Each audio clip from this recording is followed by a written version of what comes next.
Hello කොහොමද ඔයාලට?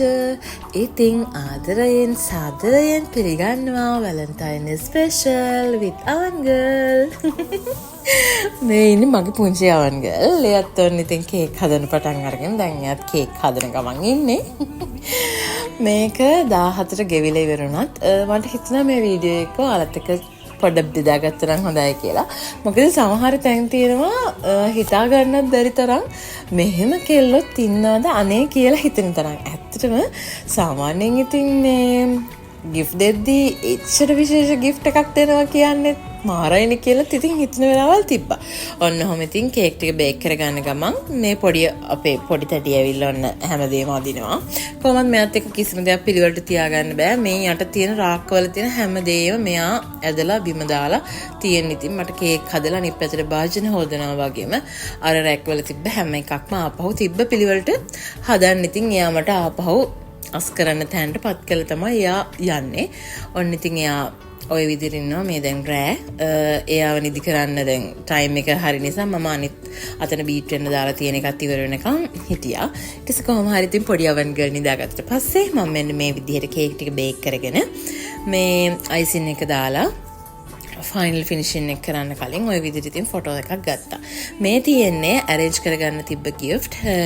මේ වෙද්දි ඉතින් මේව හැමෝම දන්නවා. මේක ඉතින් මේ වෙද්දි මේක කස්ටමර් අතට ගිහින් ඉවරයි. එයාලා මේක දැකලා ගොඩක් සතුටු වුණා. කේක් එක ගාලා හරි රසයි කිව්වා. ඉතින් ওই විදිහට තමයි අරේන්ජ්මන්ට් දෙන්න තිබ්බ gift තිබ්බේ. මෙතන මනි බන්ච් එකක් තිබ්බා. මේ මනි බන්ච් එක අරේන්ජ් කරන ගමන් ඉන්නේ.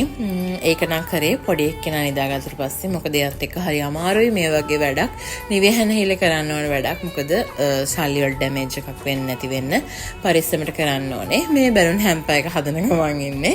කොහොමදවත් එයා එක්ක කිසිම වැඩක් තනියම නම් කරගන්න හම්බෙන්නේ නැහැ. කොහෙන් හරි ඇවිල්ලා මට ඉතින් බාල්දියක්ම තමයි පෙරලන්නේ. මේ බොහොම අමාරුවෙන් තමයි බැලුන් ටික පැත් කරගෙන පරිස්සම් කරගෙන ඉන්නේ. මේ එයත් එක්ක ඉතින් පේනවනේ දඟලන එකම තමයි කරන්නේ. ඉතින් කොහොම හරි ওই විදිහට එයත් එක්ක හරිම අමාරුවෙන් ගොඩ දාගත්ත වැලන්ටයින් එකක් තමයි මේ පාර තියෙන්නේ. මේ තියෙන්නේ ස්පෙෂල් gift එකක්. එයාගේ බොයිෆ්‍රෙන්ඩ් තමයි මේ gift එක arrange වෙන්නේ.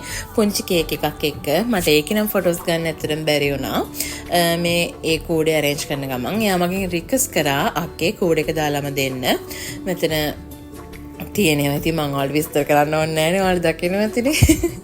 ඉතින් කොහොම හරි රෙඩ් චිලි බයිට් එකෙන් බයිට් උත් දාලා අවශ්‍ය කරන ඉන්ග්‍රීඩියන්ට්ස් ඔක්කොම ඇඩ් කරලා ෆුල් පැකේජ් එකක් අපි එයාගේ බොයිෆ්‍රෙන්ඩ්ට යවුවා. ඇත්තටම මේ මල්ලි මේක අරගෙන ඇත්තටම සතුටු වුණා. මොකද කවුද අනේ මේ වගේ gift boy කෙනෙක්ට දෙන්නේ නේද? එහෙමත් ඉතින් වාසනා කරන්න ඕනේ. ඉතින් කොහොම හරි ඒ gift එක ඒ විදිහට arrange වෙද්දී තව තිබ්බා chocolate කූඩ දෙකක් arrange කරන්න. මේ දෙක තමයි මේ arrange වෙන්නේ. ඉතින් මේ විදිහට එයාලා request කරපු chocolate add කළා. valentine එකක් theme එකක් විදිහට කරගෙන එක කූඩයක් නම් මෙතන valentine එකත් එක්ක ඒක වැලන්ටයින් ස්පෙෂල් එකක් විදිහට ගියපු පැකේජ් එකක් එතන තිබ්බේ. අනිත් එක නම් බර්ත්ඩේ එකක්. ඒ බෝයිගේ බර්ත්ඩේ එක 14 තිබ්බේ. ඉතින් ඒ ගර්ල් 14 ඉතින් එයාගේ බර්ත්ඩේ එකට මෙන්න මේ වගේ චොක්ලට් බකට් එකකුත් එක්ක චොක්ලට් කෝඩ් එකකුත් එක්ක මෙන්න මේ වගේ රෝස මලකුත් ගහලා ඉතින් අපි යාට ගිහින් දුන්නා. එයාගේ වැලන්ටයින් ස්පෙෂල් gift එකත් එක්ක බර්ත්ඩේ gift එකයි වැලන්ටයින් ස්පෙෂල් chocolate bunch එකයි. ඉතින් මෙන්න තියෙන මනි බොකි එකේ අවසාන ප්‍රතිඵලය. ඉතින් ওই විදිහට ඔක්කොම arrange කරගෙන අපි ඊට පස්සේ පිටත් වුණා ඩිලිවරි වලට. ඒව නම් මෙතන නැහැ. මම මේ වීඩියෝස් එකකින් එක ඔයාලට ලස්සනට ආපහු අරගෙන එන්නම්. ඉතින් මේ බෙදාගත්තේ වැලන්ටයින් ස්පෙෂල් එකේ එක් අර්ධයක්. හිතන තරම් දකින්න තරම් ලේසි නෑ. කේක් එකක් හදනවා කියන එක, කේක් එකක් කස්ටමර් කෙනෙක් අතට යනවා කියන එක. ඒක පිටිපස්සේ ලොකු process එකක් තියෙනවා. ඉතින් හරි මහන්සි. මුළු රැයක් නිදි මරාගෙන කරපු දෙයක් මේ තියෙන්නේ. ඇත්තටම මෙහෙම දකිද්දි මගේ හිතෙන් පිරලා යනවා. හරිම සතුටුයි. ඉතින් ගිහින් එන්නම්. හැමදාමත් ආදරෙන් ඉන්න. බයි bye.